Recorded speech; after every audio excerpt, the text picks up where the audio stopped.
If you're listening to this podcast, there's a good chance that you're a hunter or you just enjoy the great outdoors. Now's the time to step up. There have been countless efforts to vilify hunters, denounce the legitimacy of the science-based wildlife management model. There's no science to this stance, and it is solely emotionally charged. We don't want to see what happened with the grizzly hunt replay itself again with the remaining large carnivores and big game species. It's a slippery slope, folks. We need to stand together. Now is the time for hunters to be united across all organizations and show our combined support. Please go to wildsheepsociety.com/act now and follow the steps. It doesn't take much time and it will help save the future of hunting. This applies to residents and non-residents alike. Please, let's use our voice and be heard. On with the show, folks.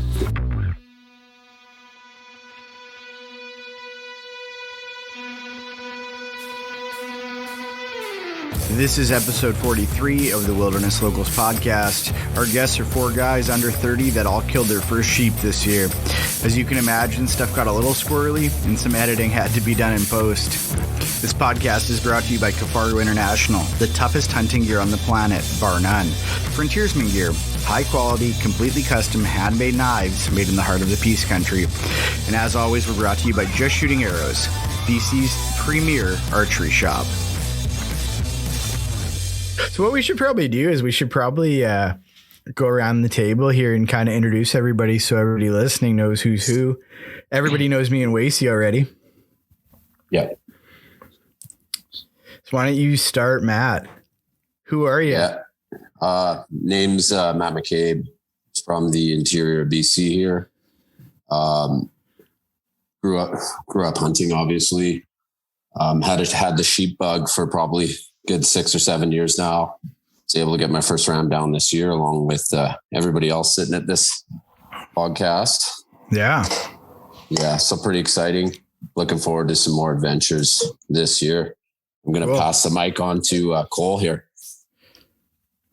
So obviously Cole, born Kamloops, BC, Region 3, hometown. I don't know. What else do you want to know? You killed your first sheep this year, did you? Had the sheep bug 3 years now and took that long to get it done. Nice.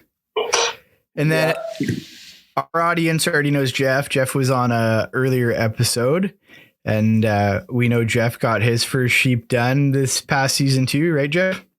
Betcha. Nice. And then bunkmates with Jeff. I'm Justin Davies. I've been hunting before I could walk, I guess you could say. Family was big into hunting, and my dad and my grandpa, and that whole lineage goes way back. So I come by it honestly, but I've been obsessed with it kind of for as long as I can remember, all different kinds. I grew up doing a lot of moose and mule deer hunting, lots of region 6 moose and lots of region 3 and 5 deer, and was interested in sheep, but never really it's hard to get the bug until you've really been out and experienced it and been up into northern BC and seen that landscape. So I got to go up with Cole last year on my first real sheep hunt, and we ended up getting a doubleheader. So that was pretty awesome. And now I haven't been able to think about anything else. I don't think that's how you're supposed to start sheep hunting, but sometimes you get lucky. You know that whole rule about your first ram's born the year you start sheep hunting? Yeah, And you dudes are all young guys, right? Like Jeff, I think what are you, 28, 27? Just turned 26. There you go. And what about everybody else? How old's everybody? I kind of want to just give everybody context because you guys are all young shape whippersnappers getting after it. It's cool. 26 as well. Just dumb enough to get it done. Nice. Back of an 80-year-old, been around for 30 though. Nice. I'm at a hard 28.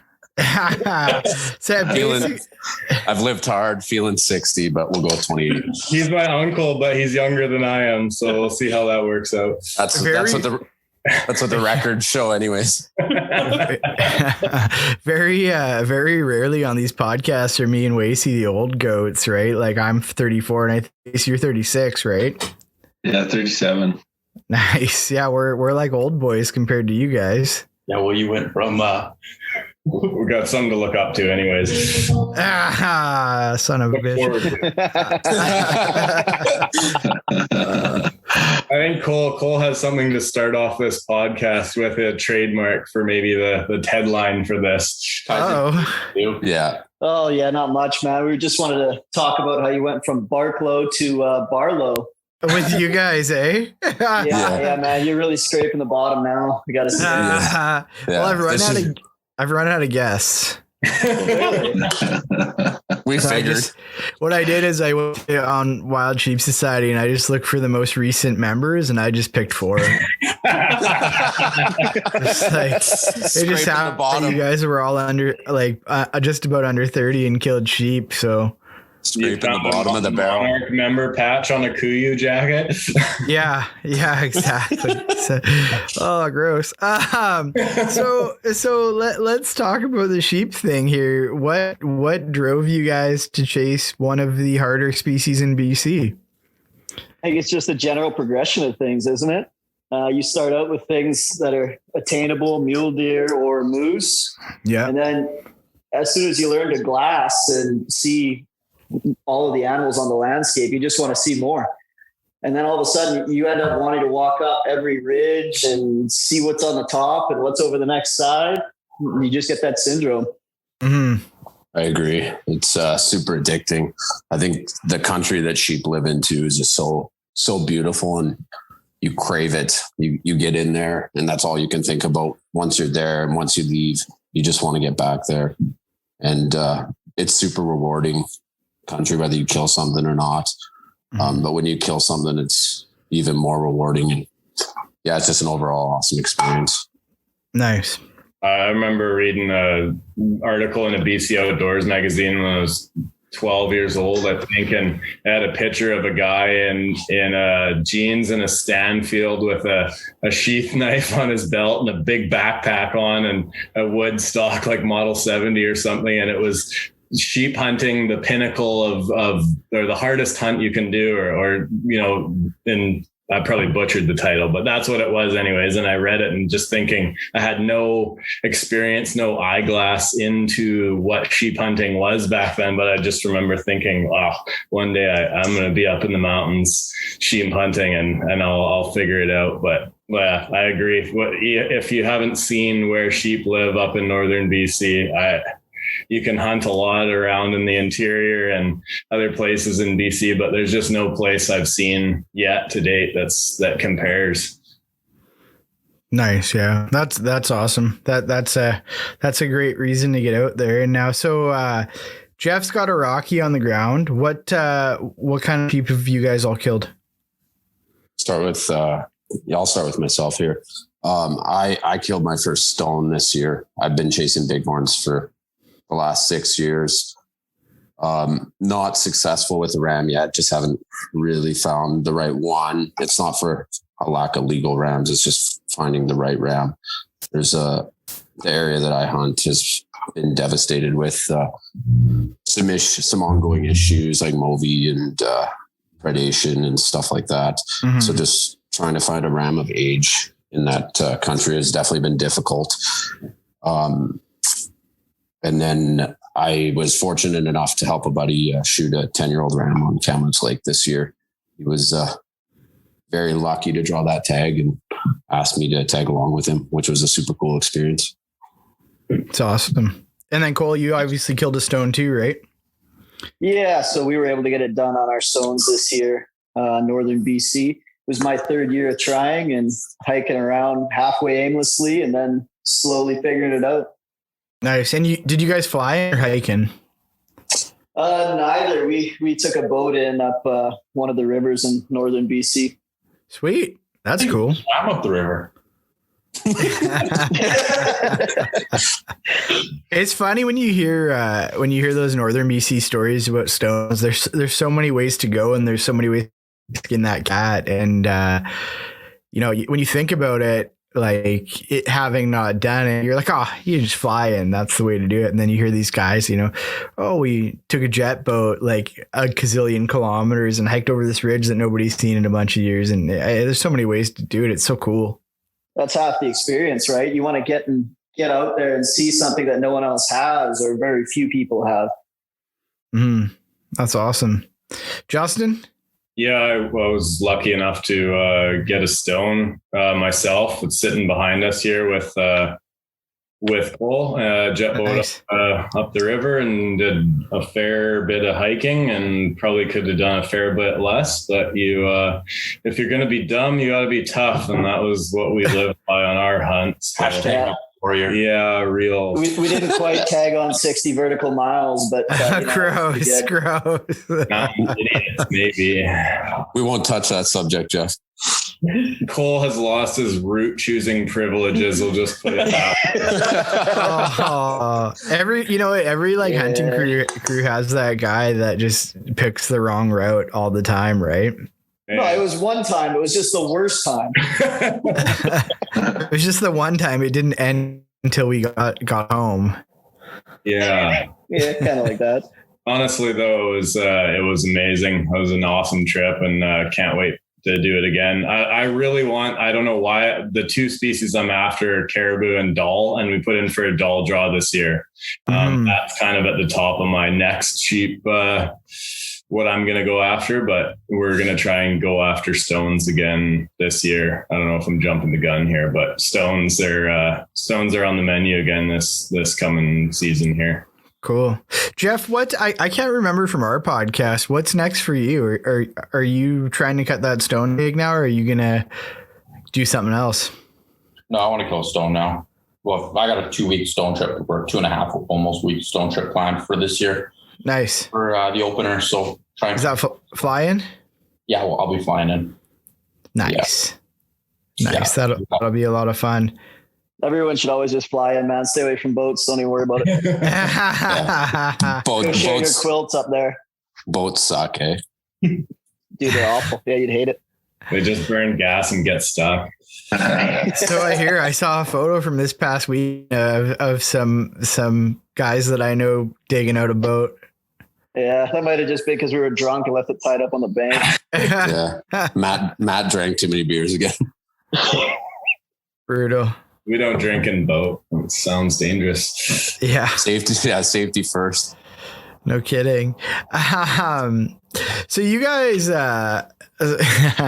we kind of been joking about something offline a bit here, and Matt kind of touched on it a little bit already with talking about looking for a bighorn, not for lack of legal rams, but not for a ram that maybe he didn't want to take because of age. And part of it is hanging out with the company that he keeps, it seems, I think, because if you shot a young ram that was legal, you probably wouldn't hear the end of it from your sheep buddies here. Yeah, we'd shit on you for sure. Don't do it. I actually have a story. Jeff slightly touched on it on his podcast with you, but not in much detail. Me and Jeff did a trip for sheep in the interior. We backpacked in for 4 days. The conditions were brutal. It was -10. We got snowed on, hailed on, rained on. It was cold. There was grizzlies everywhere. So, and we just weren't seeing the sheep numbers that we were hoping to see in there. So we pulled out of there and tried a new area. And within the first evening, we were on a ram that was really close to legal. The age was close. It wasn't quite what we were looking for. And this ram was really, really close to that, the line of being legal versus not. And I think how long did we sit on that ram for, Jeff? Like 14 to 16 hours. Yeah, throughout the day, probably. Deciding if we were going to kill it or not. And we ended up walking away from it. And then I had to go back to work, and Jeff went down to location redacted. Killed his ram the next day, which was pretty special. I just want to pause right there. And if anybody needs help killing Jeff's Instagram will be in the show notes. Just send him a DM. Send him a DM and he'll send you a pin. It's actually at Jeff Agostino. Yeah. I don't know how It's the guy in the queue. You asked him.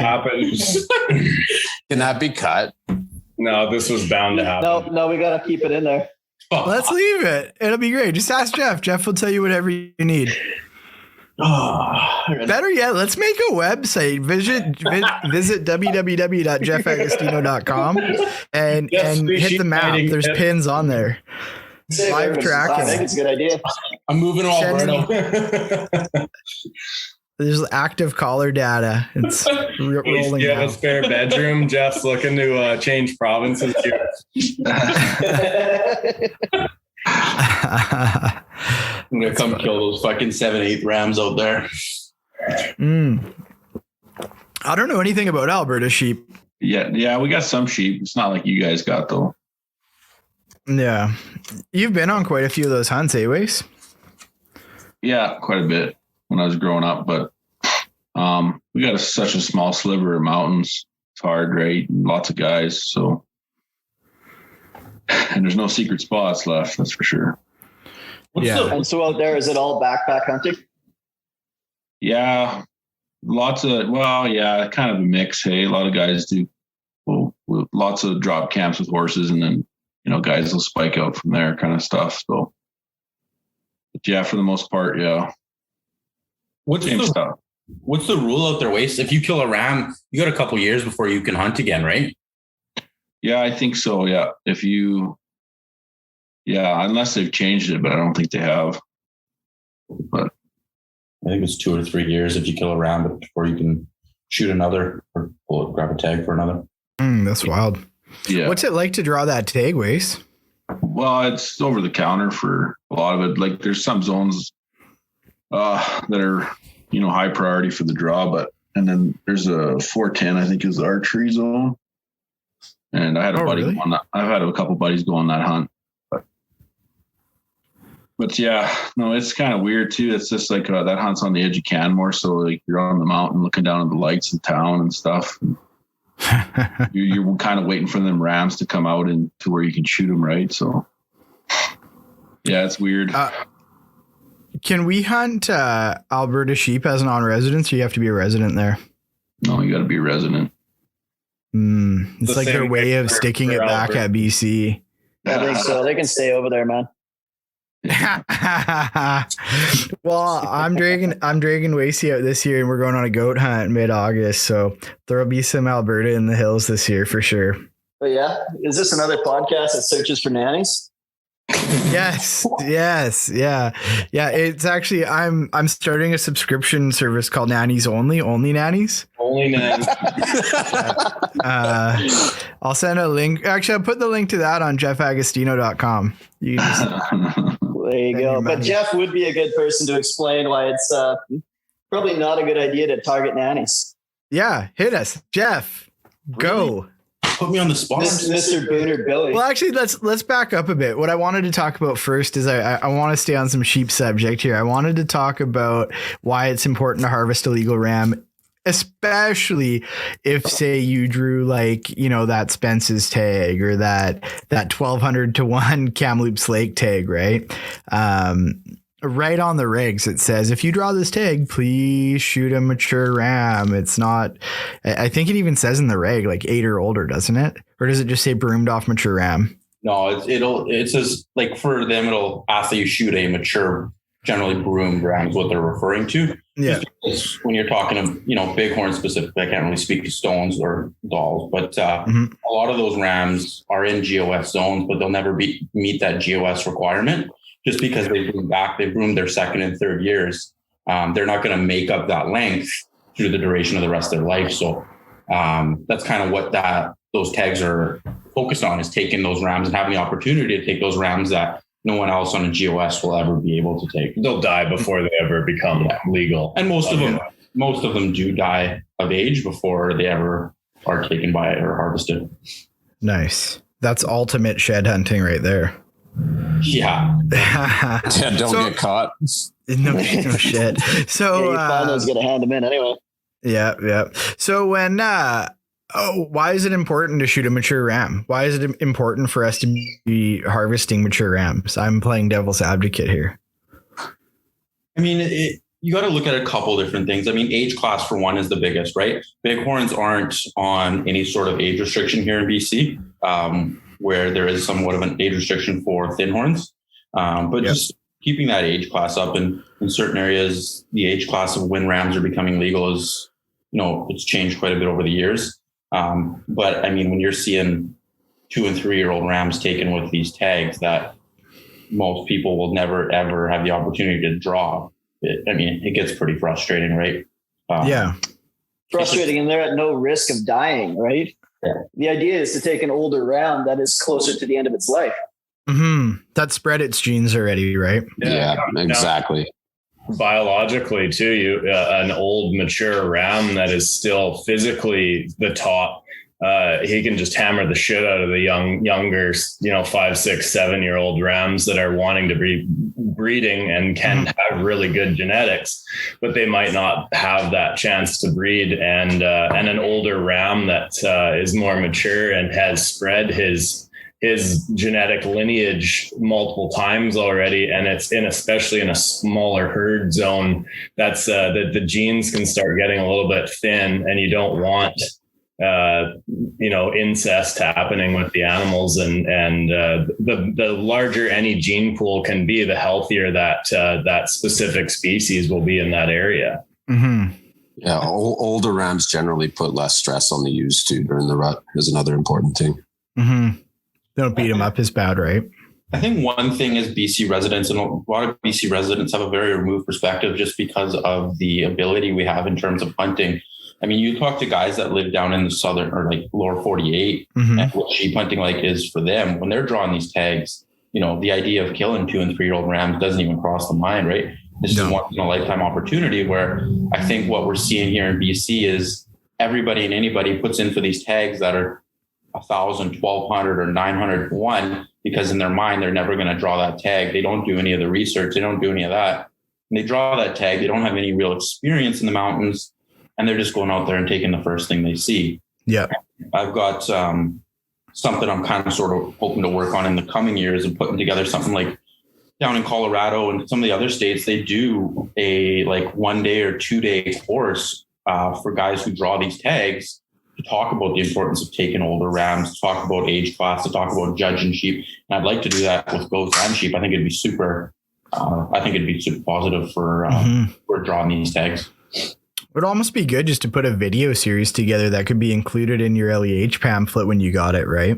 Something like that for sure. Like if you draw that tag, my hope would be that, I know it doesn't happen, and a lot of it has to do with the lack of funding and the lack of support for bios and stuff, but it'd be when these tags are getting drawn, there's only 6 or 10 of these tags that come out every year. It'd be nice to have someone calling these guys that draw these tags to talk to these guys about it. And just, I think it'd be important, but it doesn't happen now, but maybe one day it will. Make sure. Yeah.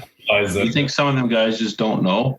They just don't know what a mature ram looks like? They have no idea. I've seen it firsthand. I've walked up on a guy that took a 4-year-old ram on one of these tags, and he was happier than a pig of shit, and good for him. But he honestly had no clue.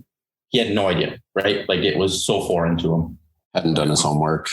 Yeah, hadn't done his homework. Didn't know what he had drawn. Didn't know the importance of it. Had no idea what sheep hunting meant to a lot of people. Don't even know. He didn't even know what he didn't know. Yeah, it just no knowledge, right? He's just one of those guys that put in for the tag because it's only $6 to put in for it, and he figured he'd probably never draw it, and dedicated a weekend for probably one of the most, sought after tags in our province. Dedicated 2 days for it. Like a tag that I would arguably quit my job for. Yeah. 2 days of hard road hunting. Yeah.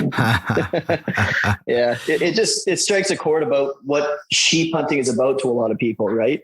Again, it takes you back to the mountains, the solitude, the getting out there. And then just shooting the first thing you see is going to end that. Yeah. There's another portion of it. I mean, I think that's a battle a lot of us guys have, us under 40 cats that want to be out there hunting. We want to be out there embracing the suck and all that kind of stuff, grinding it out over the course of the season. I often find myself humming on a hawing if I want to shoot that 6-point elk or the next one that I come into. And then inevitably I always kick myself, but it's like you just want to extend your season too. And I mean, with the sheep thing, you have a good reason to, right? Absolutely. It's like you have a real reason to beyond being selfish and wanting to continue hunting. It's not so much about pulling the trigger and killing with sheep. Absolutely. Like, deer and moose, it's different, whatever you want to say. I have a buddy that lived in Fort Nelson for 6 or 7 years. He was a cop up there, and he's sheep hunted hard for the last 8 or 9 years. And he hasn't killed a ram yet. And I get all the pictures from the stuff he's seen through his spotting scope and even closer with a camera. And he's been within rifle distance of a ton of legal sheep. And I know, like, he's a killer. He can shoot. He's up there by himself solo. He drives from Smithers now and spends 2 weeks up there, and he hasn't killed a ram yet because he just hasn't found a ram that's legal that really turns his crank yet. And good on him. Like, that's a shout out to you. I don't know if you're ever going to listen to that, but yeah, respect. Yeah. That's like, you guys heard him on an earlier episode of the podcast too. Like my hunting mentor, Ronnie there, like he's at the point now in sheep hunting where he's killed enough stones. He only wants to kill that one big stone, that one big special stone, and then he's done. That's it. So I keep saying I got to get on a stone sheep hunt with him before he kills that big ram and hangs up and starts chasing something else. He'll be bumping heads with Jeff chasing Rockies, but you know, that's where he's at, right? He's just looking for one big boy. Yeah, I think that's completely fair. Like, some people compare sheep hunters to like the fly fishers of fishing, right? It's almost like they think it's an elitist thing, but it's not that. It's if you teach someone to love something, they're going to protect it. And we want to see this around for a long time. Yeah, I mean, fortunately for that, to that point, sheep are one of the few species in BC that you look at long term, and like just in that area that we were talking about offline in DMs there, like that's one of the few areas in BC that has gone backwards with sheep. Sheep are doing well in most of BC, and they've been on the upswing for a long time, which is phenomenal, right? They're doing well in most of BC, but it doesn't take much to spin them around because they are very sensitive to a lot of different threats, right?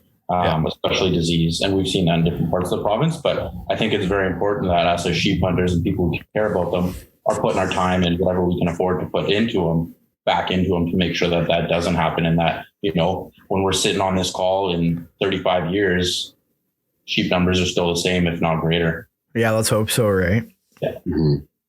For sure. You know, another point about this, like making sure you take a mature animal, you know, the over 8-year-old ram, it kind of, it's funny too, because it gets contorted, it gets twisted up in the media with like a lot of these latest papers, you know, including sheep in the trophy hunting thing. It's like, it's really hard for them to make that argument, right? Like calling it trophy hunting while we're trying to kill the most mature rams we can to keep that gene pool going and keep the herd growing instead of having a mature ram kicking the shit out of all the young guys, right? It's interesting. That's just, and we're always going to have that battle. I mean, they're going to take what we call a selective harvest for a very good reason, and they're going to try and spin it on us, right? It's a battle that we're never going to stop seeing. I don't think it's even just anti-hunters too. I've had that trophy hunting discussion with quite a few people, and a lot of them, it just comes down to miseducation or misinformation kind of spread by the media a lot to demonize hunters. And let's face it, we are an easy group to dehumanize because there's a percentage of us that drive around with bears on our trucks dead and moose antlers sticking on our bumpers and that kind of stuff that draws the wrong kind of attention to what we all love to do and what we care deeply about. And it can be a funny joke sometimes that we can all have a laugh at, but we do need to be aware constantly of how we come off and how we make ourselves easier targets. But even just explaining to somebody about selecting a mature animal and how that can benefit that species in that area, and that that's the right choice to do, then that's what we need to do. Every animal's a trophy to if you work hard enough for it. Yeah, we've had people ask us, why is the pack out so hard? Aren't you only taking the horns and the head? Right? They don't realize that you got another 60 pounds of meat or whatever it comes out to be in your bag on the way down the mountain. Yeah, especially if you're doing 2 trips, eh? We can get into that later. That's still a point. Yeah, that word trophy's kind of been weaponized against us. But a lot of people don't understand. That's what got us out of the meat hunting era. It was made cool. It was to harvest mature animal. Otherwise, we'd still be doing the brown and down thing, right? So, I mean, that's why you guys out in Alberta, you're seeing, way better age class and way better genetics and way better deer, just because you don't have everyone with 3 deer tags every single year going out and shooting 1.5-year-old deer everywhere. It's just, you guys manage it a lot better than we do out here. We're very heavily managed on everything. Yeah. Yeah, it's sort of the extreme, opposite management plan to BC. Now BC has more opportunity than we know what to do with, but man, when you go deer hunting in Alberta and then you come back to BC, you're kind of banging your head against the wall. You've done it, Jeff. Frustrating. It's extremely frustrating. I mean, what's kind of the deal with you guys' mule deer? Ty kind of told me a little bit. I think you guys just shoot any buck pretty much, or what? October is any buck. It's pretty much a free for all, man. If it's got Slaughter an fest. inch of antlers, it's down. And do most guys take advantage of that? Yes. Yes. I'd say like 80 to 90% of resident hunters. You're definitely the minority if you pass up legal deer to wait out for something bigger, for sure. Yeah. Crazy. Yeah. You'll only sort of hear about guys passing on deer in sort of circles like this. In circles where guys are dedicating a large portion of their year to hunting. Those are the guys that pass. The average, how do I say it? Casual hunter. The casual hunter is not passing just because the deer herd is such in BC where if you're only going and hunting 1 or 2 or maybe 3 weekends or something, you might only see one deer with antlers on its head. Yeah. So if we keep going along that path, then how's it ever going to get better? Well, that's the issue we run into. Man, I hate to refer to something that I'm not going to tell the audience about, but like the area me and you were talking about, Justin, that area at one point had a 3 buck season. You could go in there and kill 3 bucks. What? Like, why? I think another important thing to touch on is predation in BC and increasing numbers of preds everywhere. Yeah. Wolves, cats. Are we really getting into that? But just another, and it contributes to the problem, right? And I think that's important to include that. Yeah, for sure. Like I was going to say too, before we get off the mule deer thing. So right now I'm sitting on a 12-year tag. And if this year, if I don't pull it out, I'm going to go up 13 years. I've been waiting to pull a mule deer tag to shoot a deer with a rifle in Alberta. And every guy that I know in this province is in the same boat. And we're all committed to we'll do however long it takes, as long as we can kill mature deer. And that's what I think that's awesome. I mean, me personally, everyone's different. I know the boys here on this call aren't shooting dink deer. I haven't shot a deer in 5 years after I killed the one that's up here on my left side. Like he's my best buck to date, and I don't want to shoot something smaller. Like I'm chasing something bigger. And if it takes 10 years or 15 years, then it takes 10 or 15 years, right?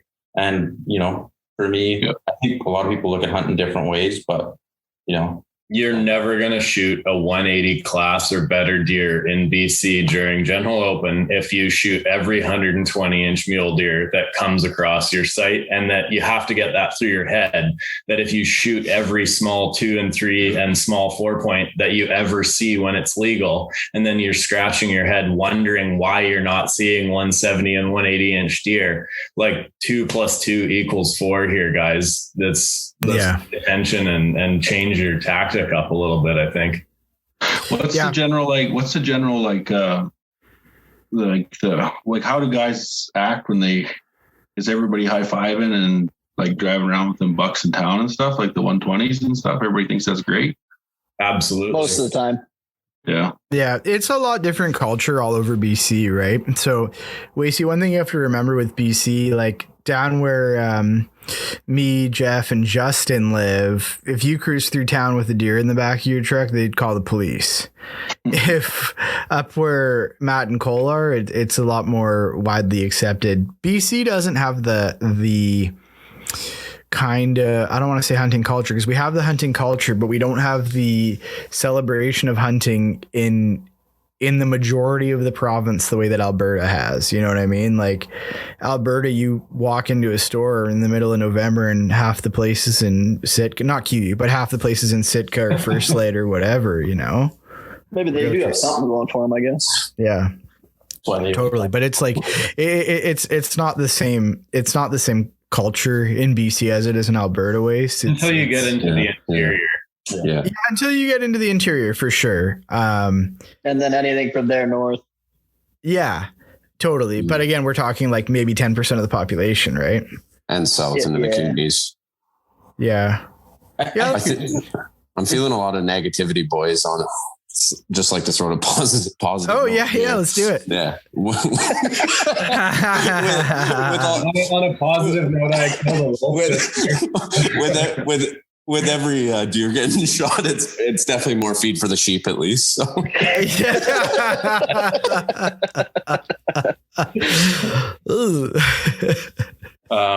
I think one of the interesting on that note too is like when I was talking to my guide out in Alberta, he mentioned like it was normal for people to get shamed if they were shooting those 1.5-year-old deer. Where if you shame someone, I'm not saying shaming is a good thing, and we want to be as inclusive as possible. But if you do happen to shame someone for shooting a 1-year-old deer, you're a bad person here in BC. Like you should not be doing that to people. And it's teach their own, but it is kind of interesting that it is the reverse I find here from BC. Yeah, there's a big sustenance issue here, right? Like people do want to hunt and just get the meat, period.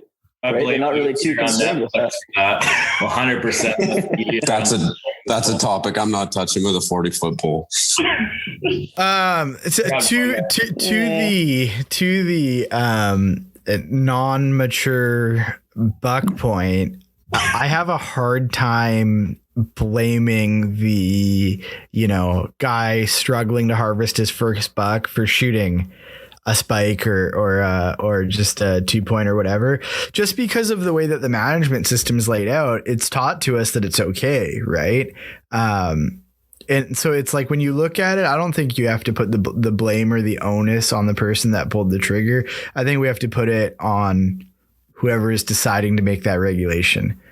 Because it's hard to, how do you teach somebody, hey, kill a mature deer when they look at the regulations, it's tough. It's not about making somebody feel bad that's going out on their own and learning and trying to get into the sport, and they harvest a 2x3 their first year. I don't think any one of us here would give anyone a hard time about that. Good on you for getting out there. It's guys that have shot 7 deer and they've seen big deer and they know better, and they just, it was legal and the biologist said, and they make the regs, so I killed it. And that there's just not gathering all the facts together, that if you only see 3 deer in your week that you're out hunting and they're all dinks and you shoot one of them, where are your big deer going to come from? Yeah.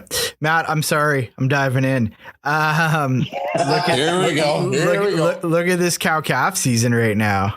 Oh. Yeah. Wasey's going like, what? What season? Jeff likes to use the biggest words here, so we'll let Jeff talk, maybe. Send it. I'm not getting into it.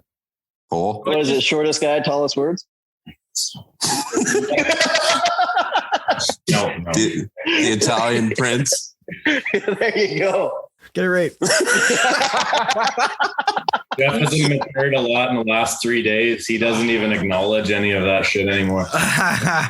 So in BC, there's a cow-calf season that was 400 tags last year. Yeah, 400 tags, and it just came in last year. Right? You're breaking my heart here.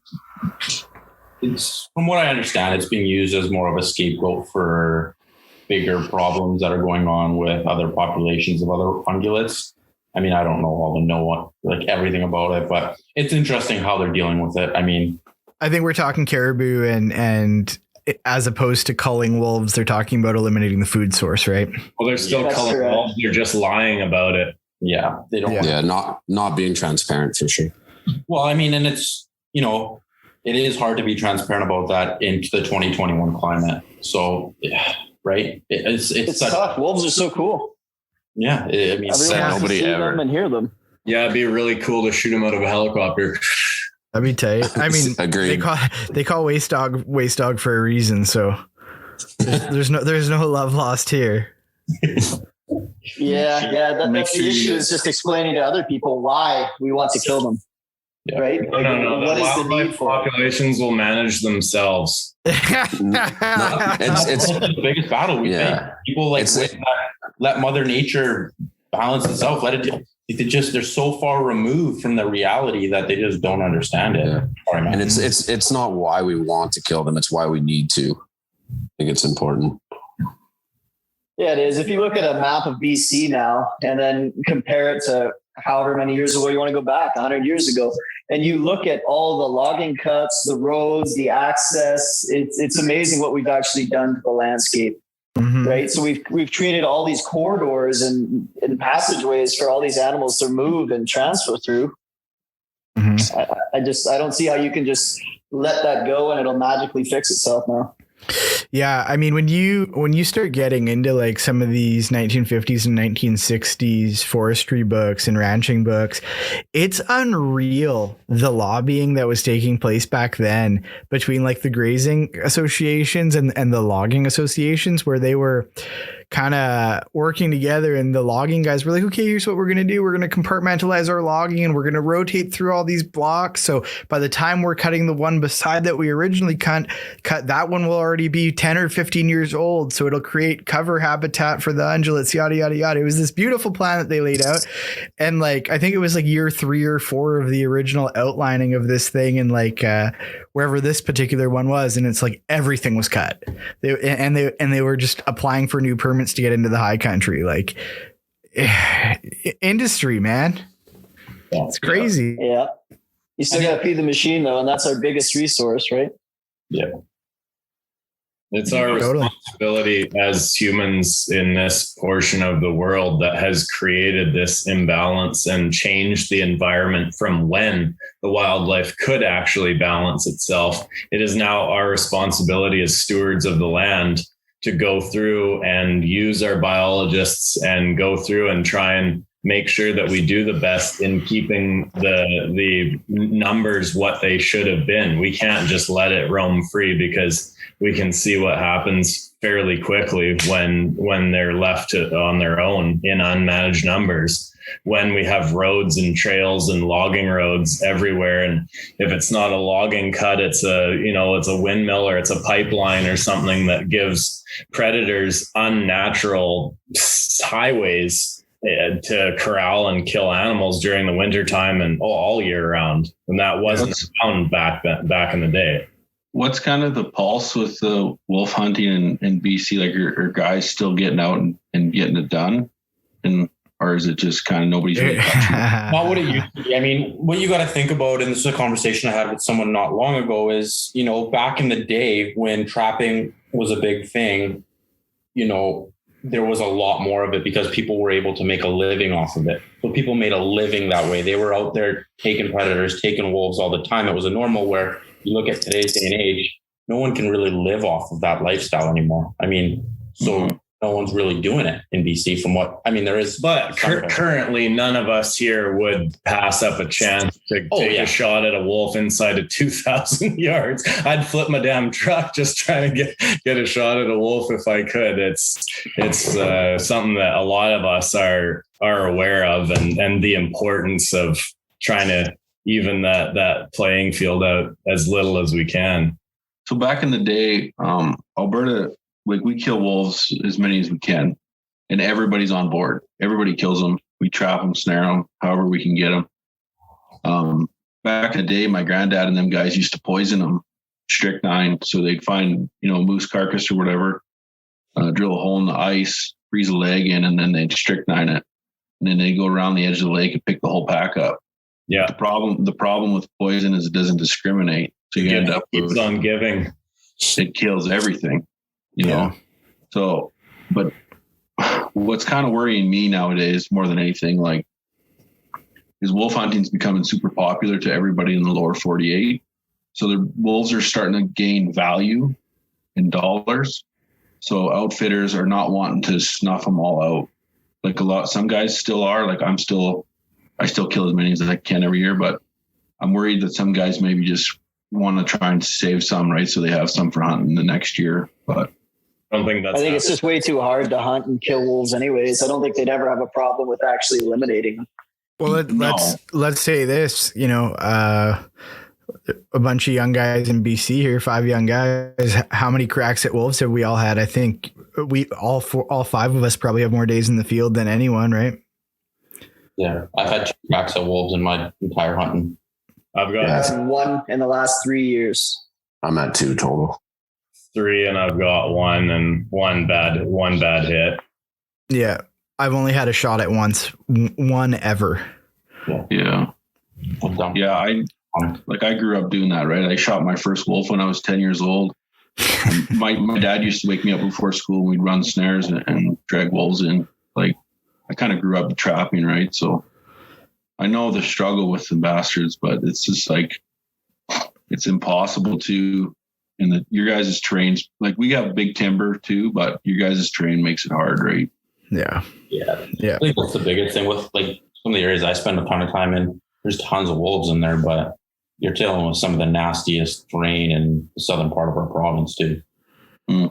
Okay, let's move on to some fun stuff. We don't want to ruin Matt's night here. Yeah. That's fun.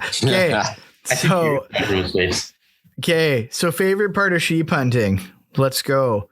What is it? What is it about it? Is it just the terrain? Is it the animal? Is it the gear? The gear. I think I love talking sheep gear. Holy shit. That's a podcast in itself, buddy. Yeah. Wasey, do not say that. I'm gonna have to beep that out somehow. I think it's experience. It's all of it.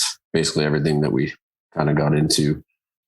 The terrain, the sheep themselves, just being out there, especially up north in that terrain. Not that it's not beautiful down in the rest of the province too, but up north it's beautiful and it's definitely special up there. Oh, the pain, man! Come on, what about that? It's pretty fun to go suffer with someone else. Yeah, I did. I put myself into rhabdo last year. And for those who either don't know what rhabdo is, it can be a form of an acute kidney injury. Basically, not enough water, muscle tissue breaking down, basically pissing black, cramping up, worse migraines. But through all that suffering, it's the best time I've ever had. That sounds terrible. I love it. Yeah, he's kind of sick too. No doubt. I'm definitely not sick for it. You son of a bitch. When you grow up, you will be. Cool, baby. Gross. Justin, what is it for you, man? I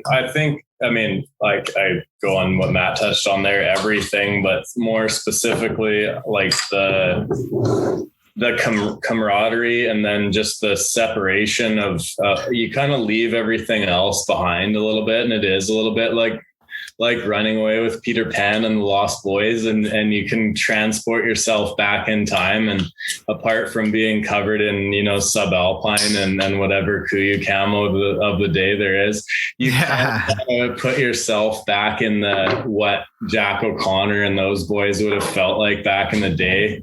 Apart from having inReach messaging blowing your phone up and that kind of stuff. But no, you really put yourself back there, and it is about, it's you and the mountain, and you're kind of at the mercy of the weather, and you're carrying your home and your everything, your survival around is on your back, and it all comes down to the choices and each decision you make, where to go, where you're getting your water from, what you're going to do if really bad weather rolls in, and just being vulnerable out there and in the mountains, it just puts you into a whole different mindset that you don't really get from a weekend deer camp. It's just a totally different thing. Yeah, no kidding. Jeff? I think for me, one of the biggest things is the fact that unlike most other species, you can't take the first one you see, that the chase for that specific ram, that legal ram, is generally a multi-year pursuit. And, there's not a lot of guys out there that are shooting rams every single year. And so that's by choice. But I just think it's, I think that's one of the biggest things is the chase and just how hard it can be. Did I already ask you, Cole? I already just tripped in on everything else too. No one really cares anyways. No. Talk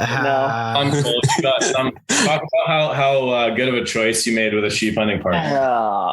Yeah, he was all right, I guess. Like I said, it all started with Sitka guys, I tell you. Sitka guys.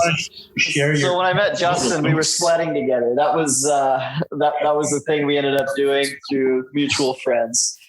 So we go do that, and then we go to learn that this is his first year in the mountains snowmobiling. So we couldn't figure out why he kept getting stuck and stopping uphill and just constantly being in need of attention. Not bad. Come on, you're surprised. Well, you weren't that good. So when I needed a sheep hunting partner, a lot of my guys were busy. They were taken up doing other things or committed to other hunts. So I was thinking about, who is dumb enough to follow me into all these places in the mountain and hard enough not to quit? And for some reason, there's better gear than me for when mine fails. So that's the gist about it. Nice. All right. Let's do a fun one then. Favorite pieces of kit. What's one thing you couldn't live without it being in your backpack on a sheep hunt? Cool. I think if anyone says anything other than binoculars, they should probably just jump off. Well, those don't live in your backpack. Well, okay. Yeah. Trick question. Listen up. Probably a Hilleberg. Yeah, shelter. Oh, that's tough. It's probably a toss-up between my Swirl spotter, puffy jacket, or Copenhagen. One of the three. Those are probably the top three right there. You're a man after Waste Dog's heart. Definitely the Copenhagen. Mine would be the whiskey that Cole buries in my pack. So Hey, you're always supposed to check your pack before you leave. Come on, everybody knows that. Believe it or not, he actually did. He checked his pack, he found it, and he was a trooper and still took it up there. I've definitely hid salt in people's packs before. Oh, I've hid rocks. At least this time it was something useful. It's good humor. On a serious note, I think actually probably your sleep system, like my sleeping pad and the Kafaru slick bag.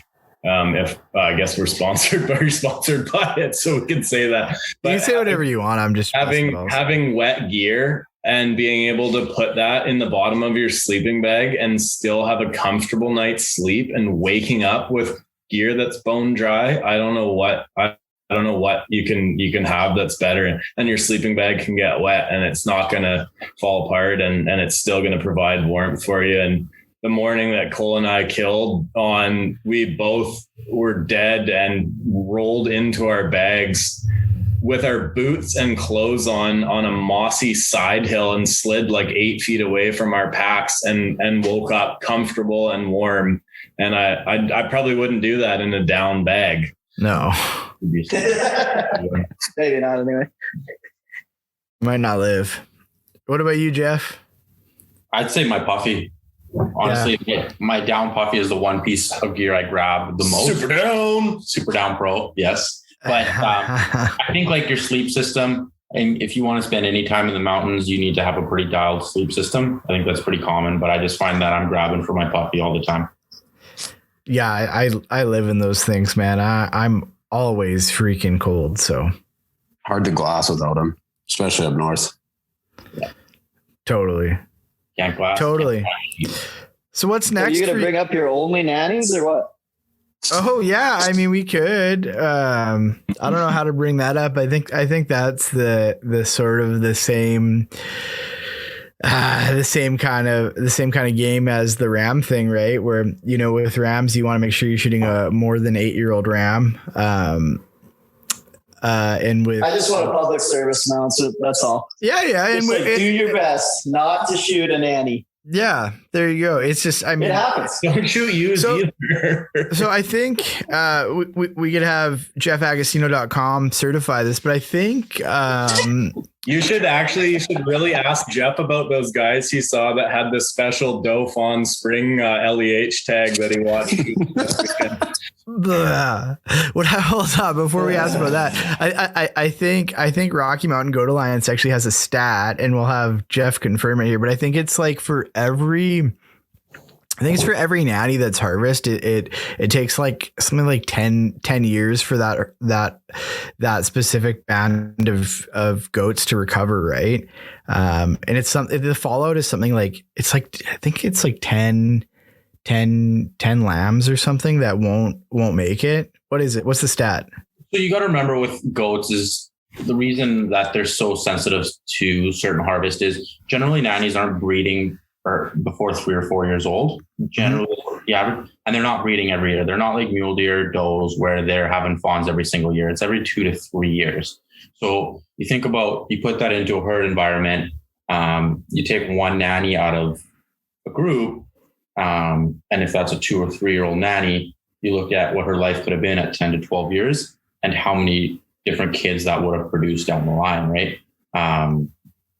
So it does cause a pretty big negative effect on an overall group or a herd dynamic. Yeah. It takes a long time for that herd to recover, right? I mean, you could argue that the herd may never recover because that's 3, 4, 5 goats you're definitely taking away from that herd in the long run. Mm-hmm. I've heard that a few times, and I've heard it put a few different ways, but with the way that the regulations are written, it does say, you know, you can take any mature goat, but with a little asterisk beside it. Please try to take a billy. And if you do any homework, it's like the Goat Alliance has like learning with pictures, identifying quizzes online. It's not that hard to identify a billy from a nanny if you do any homework or research. And I think a lot of people just go into goat hunting or go after sheep with a goat tag in their pocket and maybe strike out on sheep and want to see, oh, there's a goat, let's go kill it. And maybe don't have that education or didn't do any research prior to going. Because if you do your homework, it's pretty easy to identify a billy from a nanny. Yeah, I think in Alaska, if you shoot a nanny on their whatever goat tag, I think they put you on the bench for 3 years if you shoot a nanny, right, instead of a billy. Yeah, but I think too in some places they're encouraging nanny harvest. So I think. Oh, really? I think dependent on the population, I think, right? Yeah, I think it was Kodiak or somewhere they were talking about it. Oh yeah, they don't want it to explode, right? Well, what's happening is the goats are eating out the sheep. From what it sounded like. Everyone's laughing because this is a big joke right now. I always say sheep are the superior species. But and more people should hunt goats because they are eating all the sheep's food. Yeah, they're hard to kill too, so that's important. Maybe you should shoot a goat then, Cole. I guess I got to start. Yeah, I don't know. I think that when guys are doing that kind of hunting, they need to realize, and a lot of people should realize, that you're not getting into it to hunt mule deer. You know, you're getting into it probably for a multi-year adventure, and you're not going to take one the first year, probably with the vast majority of people that aren't shooting those goats on their first trip either. Right? Mm-hmm. So don't try and force something that doesn't need to happen. Yeah. All jokes aside, maybe we could take some of the profit from your OnlyFans, Jeff, and donate it to nannies, nanny protection fund. Yeah. Only nannies. You find that at jeffagostino.com too. You know, people are going to try running that through their browser. I've actually just bought it on GoDaddy just now. So I can't wait to see what content we get up on there. Does it already have a link tree? So the OnlyFans isn't right there. So obvious. I wonder, I should actually buy that later. I won't do it right now. It's got good flow though. I like it. Right? It's going to take off. I'm going to do some graphics up with a picture of Jeff, like holding a nanny with teeth. It'll be good. You just need to get a t-shirt with a nanny and say it with jeffagostino.com underneath. That's perfect. I'm going to add that to my website. You guys can go buy that later. It'll be $12. We can. So what's next? What's next? What's that? I said it's only $3 each. We'll chip in.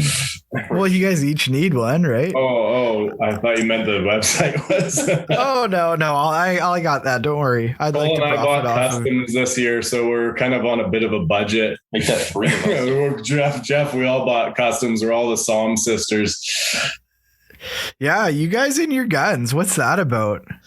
Well, we dialed everything else in, so we still need to shave weight off somewhere. And I didn't want to haul a 26-inch barrel up the mountain again and knock it off all the rocks and et cetera, et cetera. So we're trying to build a shorter, lighter mountain rifle. What are you guys all shooting? So we've got a caliber called the 7 Song. Yeah. So, short action ultra magnum, right? You're correct. And the 7 mil, which is kind of like sacrilege for me because I've been 30 cal ever since I started. I'm the odd man out here. I run 2 different rifles. I run in a new 6.5 PRC, but I also have a older 270 short mag as well. Nice. And Jeff and Justin are both running the 7mm SOM. I'm not running shit yet. Hopefully it shows up in time for the season. Yeah. The custom game and reloading and components and everything has been insane. I don't know whether it's COVID or just availability coming through the States, but we ordered our stuff months and months and months ago, and we're still waiting to see stuff kind of finally funnel in and show up. So we're very much looking forward to putting some new guns together and getting a load together for sheep season. What kind of rifles are you guys building? They're all full customs. We've all gone carbon barrels and carbon stocks, and I think same Defiance actions. We're all building off a Defiance anti, like they call it anti, like they don't like titanium, so it's still stainless steel and a chromoly bolt, all really lightweight, but not to sacrificing any strength or any strength. They're supposed to be super accurate. So cool. What barrel manufacturer did you guys go with? I went with the Hell's Canyon Armory. They got the benchmark liners in them. Cool. And Cole and I went with a Paradigm carbon with a Rock Creek Armory 1/2-inch flank. So they're the lightest carbon barrel available on the market right now. So hopefully they fucking shoot. Nice. We're hoping. For an archery guy here, I have a rifle build on the go too, and I feel uncomfortable about it. Is it? Well, yeah, apparently that's the best thing you can have when you're bow hunting, right? Is a rifle. Yeah, totally. Have a second chance, right? Yeah. 3 things an archery hunter needs to be successful is a good attitude, perseverance, and a rifle. There you go. I think there's some truth to that, right? So that's Tanner and Kyle from TSD team. Oh. Yeah. That's funny. I like that. I'm going to use that. Put that on a t-shirt or something, or maybe a mug. Yeah, there you go. So what's next for you boys? It's everybody's got their first sheep. You guys got some stones on the ground. I mean, what's 2021 look like? I think some of you got Jeff, you said you're flying in, right? Yeah, I'll be flying in doing a stone hunt, and then if I can't go back, it's time to start working on killing a Cali for me. Giddy up. And then Cole and I have got a stone hunt planned, and going an opener, decided not to distract ourselves with any elk or moose, which we can hunt later on. And then I think a lot of us, the plan is to help each other out. Like if anyone draws a bighorn or a Cali LEH, we're going to put in a lot of time to help each other out and get a lot of boots on the ground for glassing and really put some pressure on to get whoever's lucky enough to get a real hammer. Yeah. What about you, Matt? Doing the stone grind again in August, not for opener, but probably 2 weeks in again. Nice. I'm going up with my hunting partner who lives down in the Kootenays. Got to do a shout out to that guy, Kyle Southgate. Definitely been an awesome mentor and good sport with me. I think I just followed him on Instagram earlier today. Yeah. I think. Yeah, he kills shit for sure. I'm definitely been lucky hunting beside him. He's helped my success and taught me a lot over the last few years, and I'm hoping to help him kill a nice ram this year. And we're also doing a fly-in caribou sheep hunt later in the year too, and then hunt bighorns if we got time and whatever age brings to. Mm-hmm. Cole? Justin and I are both riding dirty in the jet boat again, heading up. So this year it's going to be a little different. We're looking for something even more mature than last year. So we both took 8-year-old rams, and now we're looking for something that's possibly unattainable. We'll see. Cool. But that gives us an excuse to be up there in that same country again and looking around and chasing it. I'll get your tag soup ready.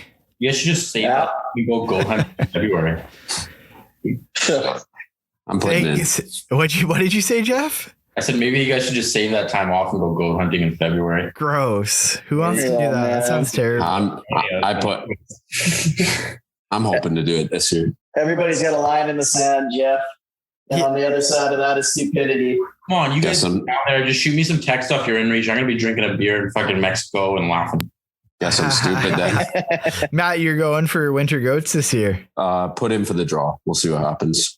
Nice. Yeah. That's cool. Don't talk down to being stupid. Stupid is how Cole and I had. Yeah. It pays off to be dumb enough to not know what you're not supposed to do. It's all good fun. I like hearing about those February. I like hearing about those February goat hunts in like great detail. I love the stories. I love talking to guys about it. I have zero interest in doing it. Me too. Right? Have you killed one, Jeff? I can't remember. Yeah, I killed one last year. There you go. One and done. Is that it? Are you going back? Let's get into that though. Tell everybody what you killed. Yeah, I killed a good goat. I mean, talked about it before. I killed a 51 and 4.8 or 5. He's a booner. Net. Booner. He's like 11 inches on his long side. He's a big goat. Booner nannies only. Nice. Oh, he's not no. That's awesome. That's great. He identified as a 40-inch ram. So he was out of season. Crap, that's a real target. Speaking of 40-inch rams, who's going to kill a 7-year-old 40-inch ram? Nice. Hey, one thing we should touch on for a lot of guys. So a lot of guys that are just dipping their feet into the sheep pool. Don't do it. Don't do it. You're going to go bankrupt. Stay at home. You're going to go bankrupt. Omer Herbernick Boner Dick is going to own your paycheck. Just send it straight to him. Your significant other is going to look at these packages coming from Aroma Foods and go, "What the fuck is this place?" I think he's going to be coming on the podcast in short order. So I don't know if I should open it like that. So he owns all of us. Should we be on for that too? Yeah. I don't know if anything will get done. We want to talk about Don Johnson and 10-inch cocks. That's the guy to have on right there. Funny enough, we all owe Omer a big shout out. So thanks, Mr. Precision. You're the best. Don't know if there's anybody else in BC I'd rather give my money to. Yeah, he's a cool guy. Jeff might have a different answer there. Yeah, but he's Italian, so he comes by it, honestly. Pre-COVID, the only place you'll find Jeff is Brandy's.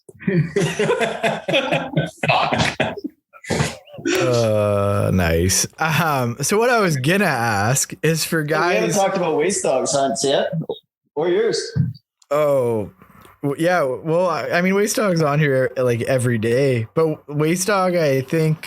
What do you have planned for 2021, Waste? There you go. Oh, nothing crazy. Just try and shoot whatever. Maybe some nannies. Hey, some does.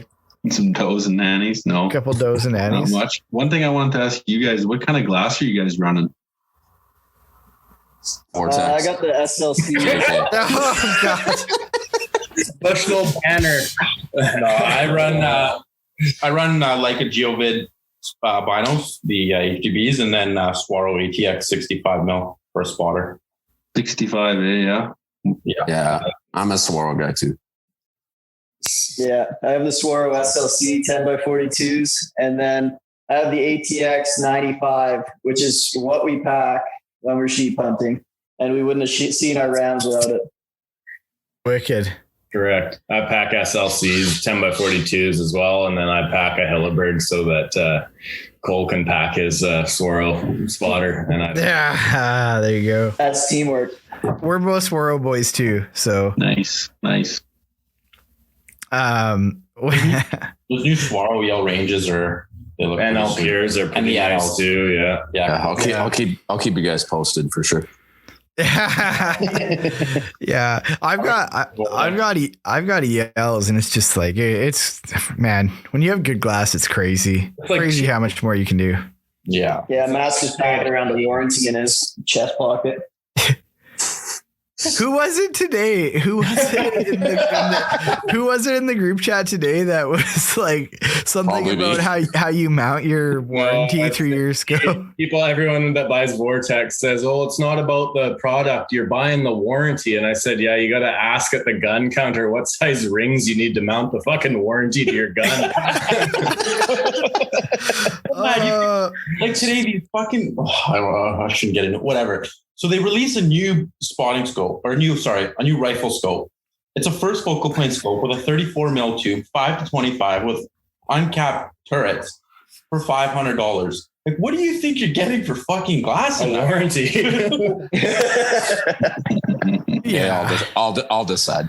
I mean, if it gets you out there, though, by all means. I don't want to discourage people from hunting, but there's nothing. No one here would want to shit on anybody else about what they can afford to get into. But there's smarter choices to be made. I'd way rather buy a used $400 gun so that I can put a $900 scope on it. For sure. Optics, buy the best you can afford. And if all you can afford is a $500 Vortex and that gets you out there, then by all means, power to you. But don't cheap out on optics. If you can afford better, do it.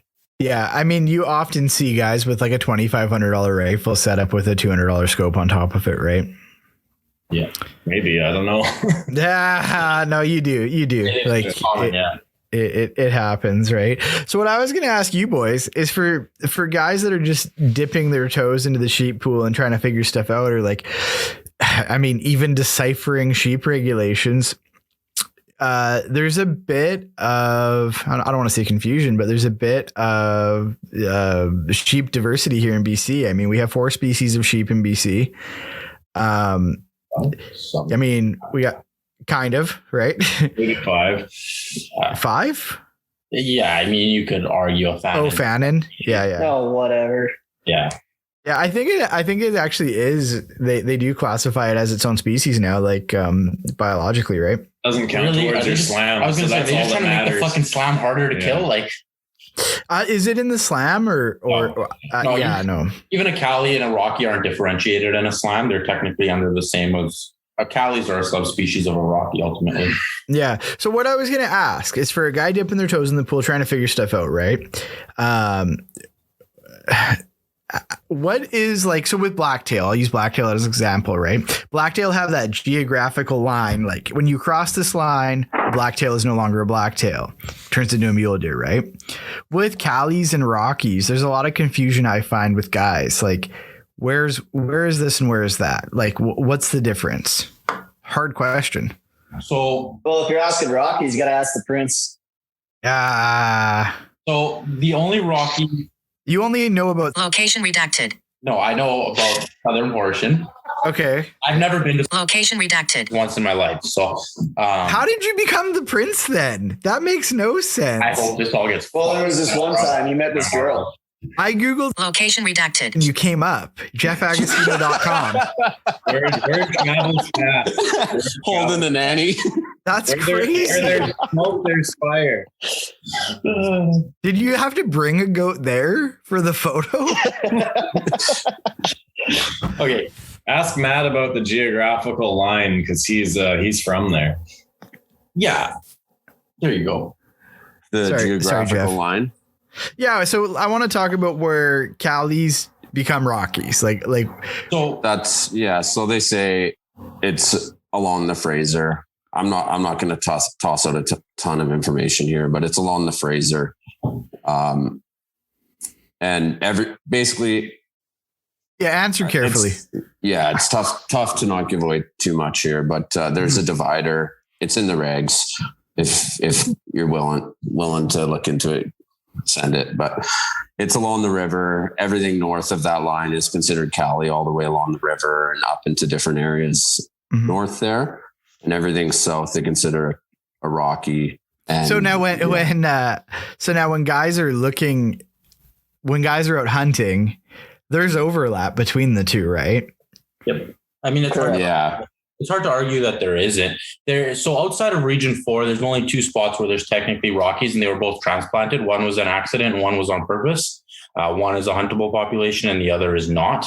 But Calis are more native to regions 3, 5, and 8, where Rockies, Region 4 has more native Rockies. But like I said, there is two areas within 3 that do have Rockies, and it's hard to argue that they haven't overlapped and bred with Californias. And you see it in the genetics in certain parts of where you see sheep out there. What's a California and Rocky cross called? It's not a Fannin. No. California? I don't know what they call it, but I don't know. But it's ultimately based geographically on whether or not they consider you shot it as a Cali or a Rocky. It's nothing to do with anything other than geographic. Kind of like blacktail and mule deer. It can get confusing, especially for people starting out. They're like, well, what do you mean? Like, it's not a mule deer. Well, because you shot it here and you can see a mature blacktail that's 140 inches versus a 3-year-old mule that's 140 inches and could grow to 190. Like they're not the same deer, even though you're cutting the same tag in that you're looking at the same information on the regs. They're two different animals. Yeah. Those border regions I know blacktail real well, and the border regions with blacktail and muley are super interesting because you cut your tag on that region 2 side and you can kill 2 muleys a year. Then you go on the other side and you can cut your 3rd mule deer tag a year. You can kill 3 mule deer in a year in BC if you do it in the right areas. Sketchy. Do the right shuffle. Yeah. I mean, I normally kill a blacktail and a mule deer, right? It's the same tag. Yeah. I mean, it's the same sheep, or you kill a stoner, you kill a Rocky, or you kill a Cali, or you kill a doll. It's the same tag. Yep. Right. Yep. And the geographical differences with the geographical separation between dolls and stones are plain and simple too. That's in the regs. There's some overlap in there.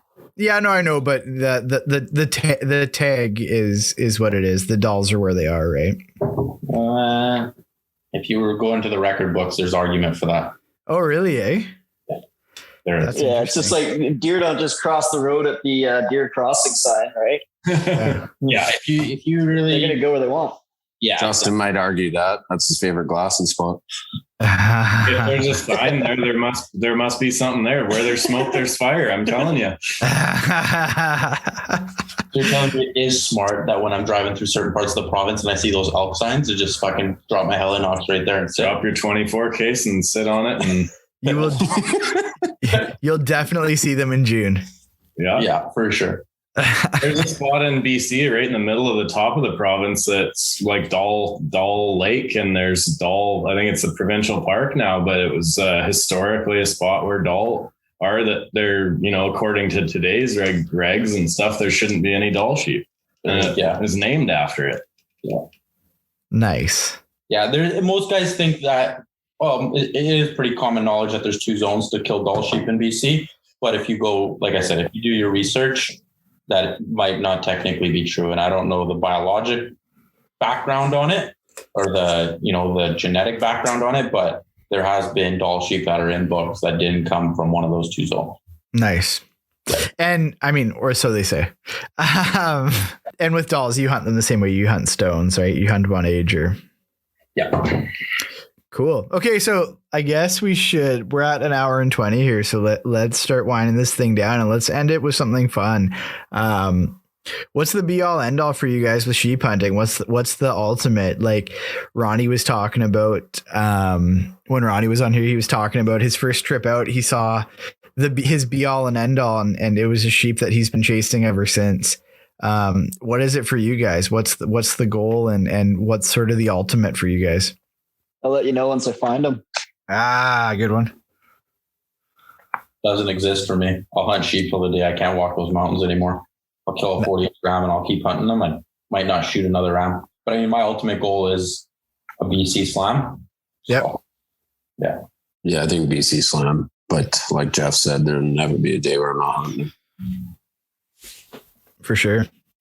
I'm kind of OCD about it. I think like maybe a BC slam, but I kind of hate monetizing or whatever you want to call it, like about the sheep or any animals, really putting numbers beside them and like thinking that this is the ultimate goal and it makes you better if you have a BC slam or not, because ultimately it doesn't really matter, but it is a goal that I would like to achieve. And then I'm scared for what will happen afterwards, what I'll find myself into then. But yeah, I mean, we're fortunate where we live. We can get most stuff done here. I mean, and then if you guys have that one sheep left, I'm sure you could head south, right? Or Marco Polo, that's on there.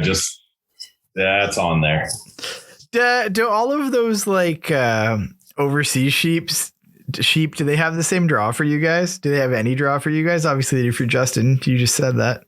Not the same. Like I think the Marco Polo are really cool. Like that whole area looks wild, and just the elevation and everything they live in. It'd be such a challenge to just be there and see if you can actually handle it.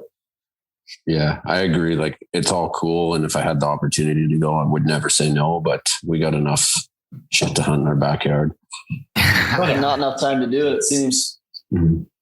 Yeah. I say that on this podcast quite a bit. Like BC is so diverse and there's so many different species to hunt and there's so many different places to hunt them. It's like, if you ran out of species to hunt, you just move to a different area and try to kill one there, man. Like it's a different game. Like hunting elk in the Kootenays where you're from, Matt, compared to hunting elk in southwestern BC, completely different game, man. Like completely different game, right? And then up north, and it's a different game again. Totally. I've done the northern elk grind, and over the last few years spent more time in the Kootenays, and yeah, it's definitely a different game. It's a lot of fun, but a different game. Yeah. Yeah. We're so lucky. We have so much, right? And whereabouts in the Kootenays should I go for elk? Yeah. Region 2. There's some big bulls in Region 2. He's not wrong. There's probably bigger bulls in Region 2 than there is in the Kootenays. If you dip down over the Montana side, there's some monsters up there too. Yeah. I mean, I think there's only 5 points left in the Kootenays, right, Matt? Yeah, we'll go with that. That's about right. That's like the running, get the hell out of here. Yeah. But all jokes aside, there is definitely a lot of 5 points down there. I know, eh? So you gotta work for it. And if you only count using one hand, you're shit out of luck. Okay. Parting thoughts, anybody? Wow, fuck. I'll stay sick for it, man. Nice. Sharing quilts. Yeah, there you go. Eh? Hunt hard a lot. Hunt hard, shoot straight. That's what we used to leave What's it the as. key to success? Fucking rounds down range. Lead in the air. There's hope. There you go. If there's That's there, our there's podcast. hope. We're going to start one eventually, like in 3 years from now when we stop procrastinating, but we're trademarking the name Lead in the Air. Nice. I was going to make the title If There's Lead in the Air Be Hope, but I'll just make it episode 43, jeffagostino.com. No. There you go. No, that's not good. If I search Google one day and there's a jeffagostino.com, I may lose my mind. I might just actually buy it and just put your face on it The Italian prince is getting pretty fired up there. Could you imagine? I actually bought it. Just put a picture of him and a nanny. I'd be upset if you didn't. I know. On a better note, I just want to thank you, Tyler and Waste, for having us on. It's a pretty big honor. You've had Jim Shockey on the other end. You've had Snyder, who's a big sort of hero to all of us, I think. And, just a ton of Clay Lancaster. Shout out to him, man. I don't know anybody that knows sheep more than he does. It's an honor to have to be on here with you. And thanks for having us on. Yeah, happy to for sure. Happy to have you guys on, and all of you guys are always welcome to come back on anytime, man. Wace, you got any thoughts? You ready for bed? Yeah, everybody was talking about final thoughts and goals with sheep. Nobody brought up turkeys at all. Couldn't believe it. What's a turkey? That's not Christmas time. Sorry, Waste. We're not fucking shed hunters or turkey hunters out here. Well, those sicker guys, though. You can get rid of some bears for us. That'd be all right. Wasey's never even seen a turkey, man. He's all hot and bothered. He wants to come to BC and try to kill one. He's trying to trick me into going. I'm like, I'm not driving 16 hours to shoot a butterball. It's not happening. I'll go to Safeway. You want to go paint your face and sit in a tree, man? You go have at it. Oh, no. He doesn't even need me. You don't even need a host in BC. Just send her. We're too busy trying to kill bears to keep our deers from being able to fawn here. So, actually, we need to touch on that. You guys text me, oh, we're going whatever, yada, yada, yada. Jeff hops in his truck on like Friday night or whatever. An hour late, like 2 hours into the next day, I got a picture of a dead bear. They're everywhere. There's so many bears. That was my buddy's first bear. He wanted to kill one. Fucking, I don't know. I think I myself seen at least 35 bears this year, and just for sure. They're everywhere. If you get out there, look where it's green. They're everywhere. Yeah. We got in trouble from a CO late season once. Everybody in our late November deer camp had bear tags, and I think like 1 out of 7 of us had one cut tag, and the CO was like, you guys all have bear tags and one of you has caught one? Guys, please kill bears. He's like, more than half of my job is driving around killing black bears that are being nuisances. Please kill bears. I'm guilty, man, too. Like, I've never killed a bear in the fall ever. And me neither. I want to pack it out. I got deer and elk. Man. Kill it close to the truck, drag it down, throw it in. Yeah. I mean, if I saw the right bear in the fall in the right place and I was striking out on whatever else I was hunting, I might consider. But are you talking like in the parking lot of Save-On, like right by home? Nice and convenient. Yeah, pretty much.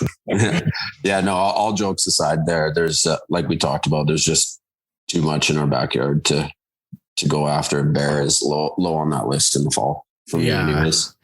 Yeah, me too. I mean, bears come into our elk setups all the time, and I don't want to have a gut pile where I'm hunting elk, No. Yeah. I think it's important that we do our kind of part, at least take a bear in the spring, make good sausage, good pepperoni, whatever. Totally. And it helps the populations of ungulates.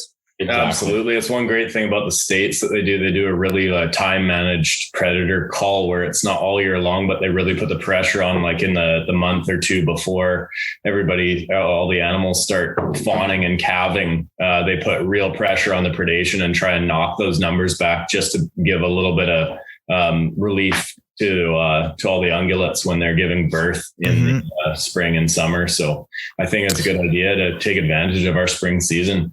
Yeah, when I had Robbie from Blood Origins on, he made a really cool point about hunting predators in general. It wasn't so much the knocking back the entire herd or the entire stock of predators, but it was the timing and the place, like making sure you're pulling those animals out of those calving areas a little bit. It's a pretty cool point. Fine balance point, and it doesn't take too much if everybody does their part to tip the scales. Yeah, for sure. And you know what? I think as people who are in the community, I think we need to do our part and normalizing the fact that hunting predators needs to be done. There's a lot of people that try to shy away from it and the idea of hunting it and making it public, but I think it's important that we do talk about it and do share it. And, it is happening, because if we're not taking predators, well, there's going to be some side effects from that as well. Yeah, and it's not just predator hunting. Black bear, blueberry, black bear, and cougar meat are two of the best meats that I've ever eaten. And I've eaten everything. So don't think that you're. Yeah, you have. No pun intended. None at all. Nice. Okay, boys. Let's. I'm gonna go to bed. Wasey's all tucked in already. Tyler's got about fucking 12 hours of editing before he posts this one. So thanks for listening to the podcast. If you enjoyed it, please subscribe and leave us a review. If you want to support the podcast, please check out the gear on our website at wildernesslocals.net.